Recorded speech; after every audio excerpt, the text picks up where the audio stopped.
Okay, so yesterday or last time we were together, we worked on multiplying out binomials and polynomials, and we did a general one. Today, you're going to do two special types of multiplication. Now, you can just multiply them out like I showed you the other day and get the right answer, and that's okay. But these are special circumstances, special cases, and I want to show you the shortcuts on how to do them. Now, when you have x plus 2 squared, that is not x squared plus 2 squared. You cannot distribute squaring across addition. When you have x plus 2 squared, what that means is I have x plus 2 times x plus 2. I thought it was right x plus 2. No, that's not it. Okay.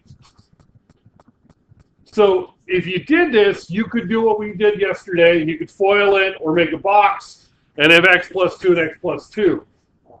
However, there is a shortcut. And I'd like you to learn and use the shortcuts. Okay? So, to do this shortcut, it's a couple of steps. First step, take this first term here and you square it. Gives you x squared. Now you multiply these two together. 2 times x is 2x and double it to get 4x. And then your last one is you take the last number and you square it to get 4. Okay.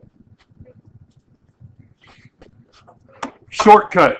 Square the first term. Multiply the 2 and double it. Square the last term. So if I look at this one, x minus 5 squared, I square my first term. I take x and I square it, I get x squared. I multiply the two numbers. Negative 5 times x is negative 5x. I double that to get negative 10x. And then I take the last term and I square it. Negative 5 squared is plus 25. The reason you want to learn how to do it using the shortcuts rather than taking this and foiling it, because that will get you the same thing if you FOIL it out. But if you learn the shortcut, next week we're going to start going in this direction. And the better you are at doing this, the easier it is going back. Does that make sense? The better you are at this, and if you can do the shortcut, it will help you recognize, ooh, I have a perfect square. And the better you are going backwards. Now, the next one in particular, you really do have to try to set it up and understand the relationship between this and the answer. Okay. These are different. These are almost exactly the same. What's different about them? Yeah, one's plus, one's minus. If it's exactly the same except for plus and minus, this is the only time you don't have a middle term. When they're exactly the same, this is called a sum and difference. Sum and difference. They're exactly the same except for one's plus and one is minus. This is the only time you don't have a middle term. Now you can FOIL it out, but what will happen is your middle term will disappear. You'll get 2x and negative 2x, and they cancel each other. So there is a shortcut for this one. And, ooh, you want to learn the shortcut. Exactly the same except for sum and difference. It's the first term squared minus, and always minus, the second term squared. X squared minus 4 squared. That's it. It's the only time there's no middle term when it's exactly the same except for plus and minus.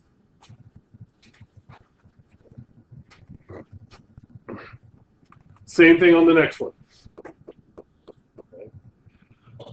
take the first one and square it. So I take the first term, I square that out, minus, I take the second term, and I square it. So it's x squared minus 25.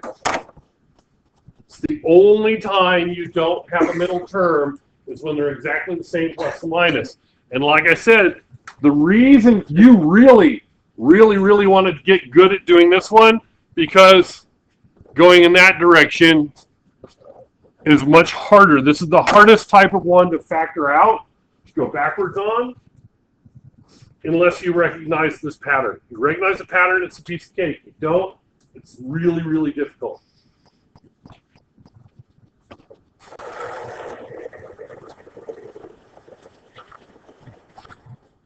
Do these first four here.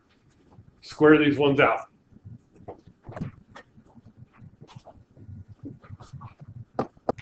Okay, so let's take a look at these. These ones here are all perfect squares. Using the shortcut, take the first term and square it, you get x squared. Multiply the two, gives you 4x, double it, gives you 8x. And take the last number and square it to give you 16. Same thing here. Take the first number and square it. Multiply the two. Negative 1 times x is negative x. You double that, you get negative 2x. And then take negative 1 and square it, and you get plus 1. Because 1 squared is 1.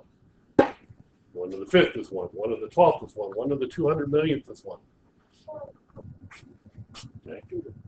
These ones are a little harder, but it's still not that bad.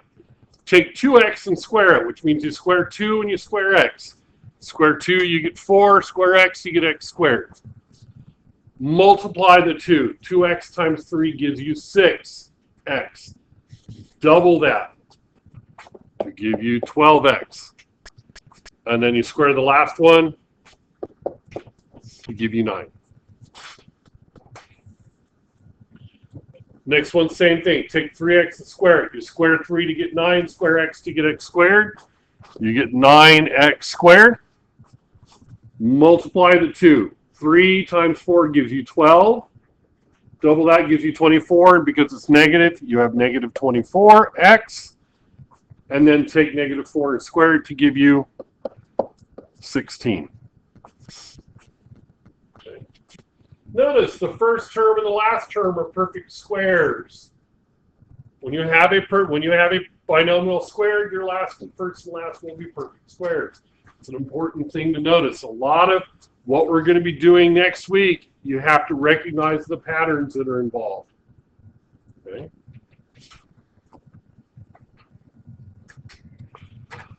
Go ahead and do these. Make this one 2x squared on there. There's a typo.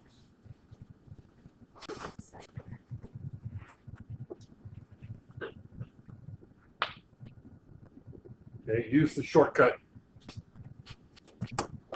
Okay, let's go ahead and do these.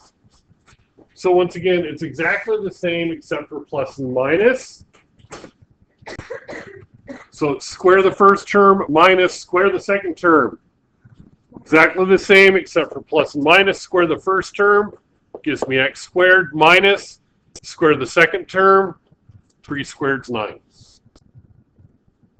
Okay, if it's exactly the same except for plus and minus. Square the first term. I take n and square it to get n squared. Minus take 6 and square it to get 36.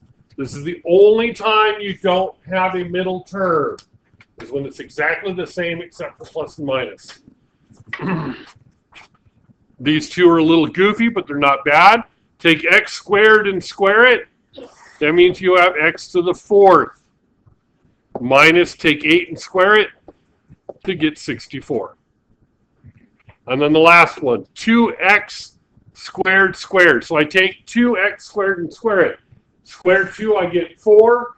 X squared, and I square that, I get x to the 4th. So I get 4x to the 4th minus 5 squared is 25.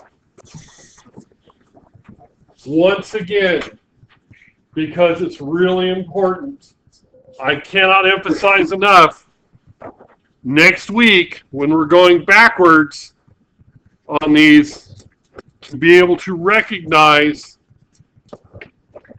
this pattern here. Ooh, I have a square minus a square. I have a square minus a square. Being able to recognize that connection's a big deal. Because if you don't, factoring these is really, really, really hard.